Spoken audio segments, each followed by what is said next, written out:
What's good, ladies and gents? Welcome back to MKO Boxing, aka MKO Pugilism, where we talk all things boxing.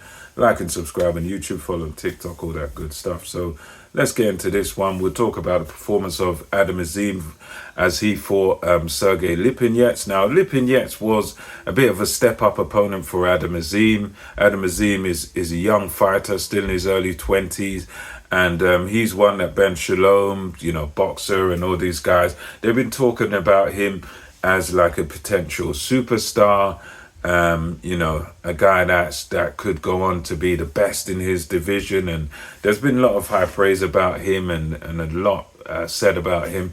He's been looking good. So far, he hasn't put a foot wrong. And he didn't really put much of a foot wrong in this fight. He managed to stop Sergey Lipinets in the 9th round. And overall, it was a good performance. Quite impressive shot selection by Adam Azim. The criticism is the low blows, and because you think to yourself, in a more high-profile fight, you hit a guy low 3 times. I mean, if he wasn't the sort of favoured, the house fighter, then that could have been a disqualification. So I think that's one thing where he's got to watch that. He's got to be careful what he's doing with the placement of the punches. There's nothing wrong with throwing to the body. It's important to throw body shots, but he's got to be more careful and more focused on in that aspect. But other than that, it was a very dominant performance. Lots of good punch selection, as I mentioned earlier. He picks his shots very well.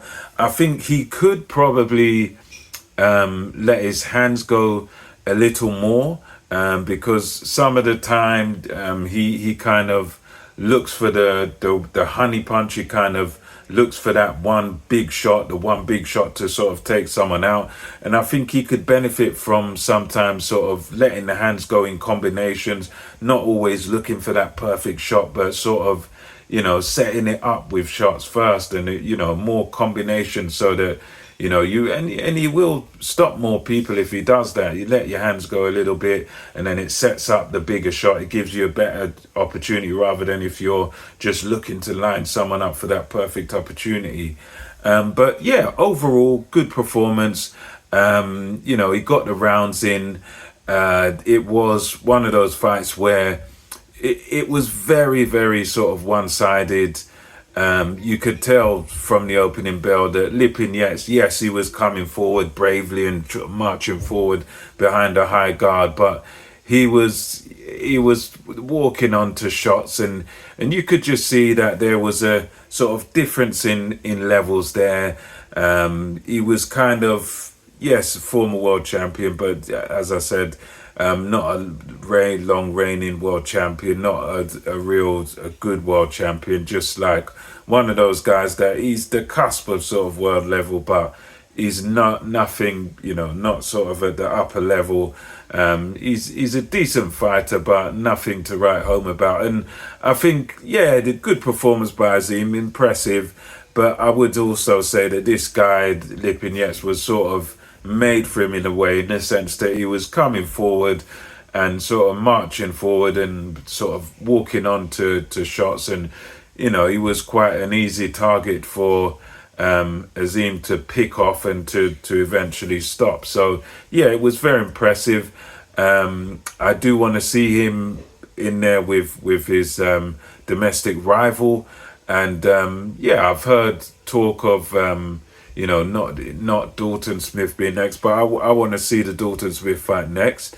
But I've heard talk of Josh Taylor as a possible next opponent. And to be honest, although I'd rather see the Smith fight, I think Josh Taylor would actually be a good fight for him. That would be a good step up, because although, yes, Taylor is coming off of losses and stuff, he's still good enough that he'll find out whether Azim's the real deal. He'll push him and he'll test him. So I think ultimately I'd prefer the Dalton Smith clash. I know they're talking about letting that fight marinate, letting it build up, let it be a world title. But to me personally, the way I see it is, Neither one of these guys are household names or like stars or pay-per-view stars or anything as yet. And, this, I think it would be great to match them against each other, just like when we had back in the days George Groves versus James DeGale. They were both undefeated prospects going into that fight. They both had an ode that could have been lost. They were both at a stage where they could have let him marinate later on, but they took it at the time. And both James DeGale benefited from that fight, although he lost, and George Groves benefited from that fight. And actually, I think James DeGale went on to win his world title before George Groves did. So, you see how that panned out. That loss for James DeGale was not the end of his career. It didn't ruin him. It actually, propelled him. And as I said, both of those guys went on to become world champions. So I think it's a good thing, and that's ultimately the fight I'd like to see next. But I think even a Josh Taylor, that wouldn't be a bad thing. That'd be a decent fight, and it'd be a good barometer to sort of see where Adam Azim's at, because at the moment he's had some fights, and he's not really been pushed as yet. He's not really been put in any serious jeopardy where he's had to really find himself, where he's had to sort of dig deep. So the jury's still out on him, but I think as far as his talent goes, he's got a good ceiling, he's got a good high ceiling in boxing, and I think he's the type of fighter that can go far.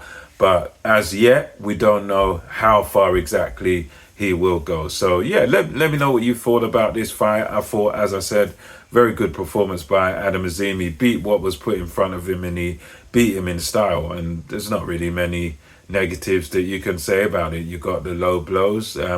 That's the one negative. But aside from that, I thought good performance. And yeah, I think this guy, Adam Azim's got a high ceiling. So let me know what you think in the comments. And until next time, MKO Boxing, over and out.